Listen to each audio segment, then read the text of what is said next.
परशुराम जी भगवान विष्णु के शक्ति बेश अवतार माने जाते हैं। वे ऐसे भयानक शक्तिशाली अवतार जिन्हें क्रोध दिलाने से स्वयं देवता भी डरते उठते थे। जिनकी शक्ति के समक्ष तो धर्मी सेना भी धरती में समा गई थी। इन्होंने अपने पिता के वध का बदला 64 राजवंशी क्षत्रियों को मार कर लिया था। 21 बार पृथ्वी को क्षत्रियों विहीन किया था। उनके इस क्रोध को शांत करवाने के लिए बजरंगबली ने परशुराम से कई माह तक युद्ध किया था। तब परशुराम ने अपने क्रोध को शांत करके महादेव का यज्ञ करने का सोचा था। फिर इन्होंने अपनी शक्तियों के सही उपयोग के लिए शिक्षा देने की ठान ली। तब भगवान परशुराम ने 3 ऐसे शिष्यों को शिक्षा दी जिन्हें हराने के लिए स्वयं श्री कृष्ण को भी छल करना पड़ा। परशुराम के ऐसे दिग्विजय शिष्य यदि श्री कृष्ण कुरुक्षेत्र में न खड़े होते तो ये तीनों बिना किसी सेना के महाभारत युद्ध को मात्र 1-2 दिन में खत्म कर देते। इस बात का पता तब चला महाभारत युद्ध के पूरा होने के बाद, जब अर्जुन ने भगवान श्री कृष्ण से पूछा, माधव अगर इन महारथी योद्धा को छल से मारा न जाता तो क्या होता इस युद्ध का परिणाम? तब कृष्ण कहते हैं, अर्जुन यदि इन योद्धाओं की मृत्यु छल से न होती तो इन्हें मारना असंभव था, क्योंकि इन 3 योद्धाओं को सारे अस्त्र शस्त्र का ज्ञान था। यमराज का पाश और इंद्र का वज्र भी इनके अस्त्रों को नहीं काट सकता था। क्या तुम्हें ज्ञात है पार्थ, जब महामहिम भीष्म ने स्वयं सूर्य देव को ललकारा था तब अर्जुन कहते हैं, इतनी शक्ति कैसे माधव की कोई सूर्य देव को ही ललकारे? तब कृष्ण कहते हैं, इससे कहीं गुना ज्यादा शक्ति महामहिम रखते हैं। अब बात करते हैं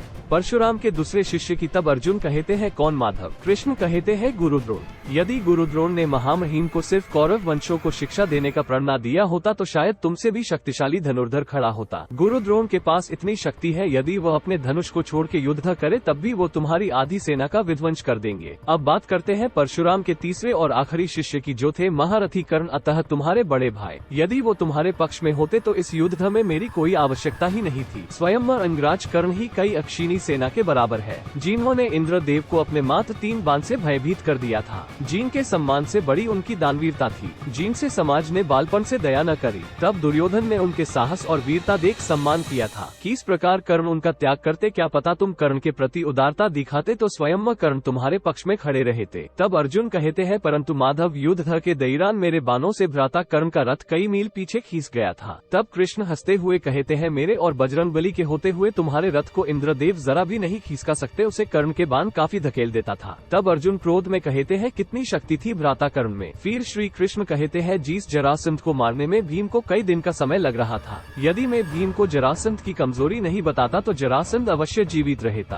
परंतु कर्ण एक ऐसा योद्धा थे जिन्हें बिना किसी आवश्यकता के जरासंध को एक ही दिन में परास्त किया था और उन्हें ज्ञात था जरासंध की मृत्यु कैसे हो, परंतु कर्ण ने मित्रता के कारण जरासंध को जीवित छोड़ दिया था। और क्या तुम जानते हो पार्थ, यदि कर्ण न होते तो कितने मासूमों की जान जाती? अर्जुन कहते हैं, वो कैसे माधव? तब कृष्ण कहते हैं, एक श्राप के कारण पार्थ। तब अर्जुन कहते हैं, कैसा श्राप माधव? तब कृष्ण कहते हैं, जब गुरुद्रोण कौरवों और पांडवों को अस्त्र का ज्ञान दे रहे थे, जब तुम्हारी तरह ही कर्ण भी गुरुद्रोण से विद्या प्राप्त करने गए थे, परंतु गुरुद्रोण ने कर्ण का राजपुत न होने के कारण उन्हें मना कर दिया था। जब बालक कर्ण को हर तरफ से निराशा का सामना करना पड़ा, तब कर्ण ने अपनी विद्या को प्राप्त करने के लिए एक बहुत बड़ा निर्णय लिया। तब अर्जुन कहते हैं, कैसा निर्णय माधव? तब कृष्ण कहते हैं, अपनी विद्या को प्राप्त करने के लिए कर्ण ने अत्यंत क्रोधी भगवान परशुराम से जुट बोला। कर्ण इस बात से अनजान था कि यह जुट के कारण वो बहुत कुछ प्राप्त तो कर सकते हैं, परंतु ये जुट उनसे सब कुछ छीन भी सकता है। एक जुट के कारण कर्ण ने काफी दिव्यास्त्रों का ज्ञान प्राप्त किया, परंतु जिस प्रकार मृत्यु अपने समय पर आती है उसी प्रकार कर्ण का जुट भी अपने समय पे सामने आ ही गया। तब अर्जुन कहते हैं, वो कैसे माधव? तब कृष्ण कहते हैं, जब भगवान परशुराम कर्ण की जांघ पर सर रखकर सो रहे थे, तभी एक बिच्छू कर्ण के पाँव में घाव कर देता है। यदि कर्ण हिलते तो परशुराम की नींद खराब हो जाती, इसी कारण उसी अवस्था में बैठे रहे। परंतु जब भगवान परशुराम की नींद खुलती है तब वह कर्ण के घाव और उसकी धैर्यता को देखकर समझ जाते हैं कि इतनी धैर्यता किसी ब्राह्मण में नहीं हो सकती। तब भगवान परशुराम कर्ण से पूछते हैं, कौन हो तुम? तब कर्ण कहते हैं, मैं सुत पुत्र हूँ गुरुदेव। ये सुनके भगवान परशुराम अत्यंत क्रोधित हो जाते हैं और कर्ण को अत्यंत भयानक श्राप दे देते हैं। जिस समय तुम्हें अपनी विद्या की अत्यंत आवश्यकता होगी उस समय तुम्हें तिनके के बराबर विद्या का भी स्मरण नहीं होगा।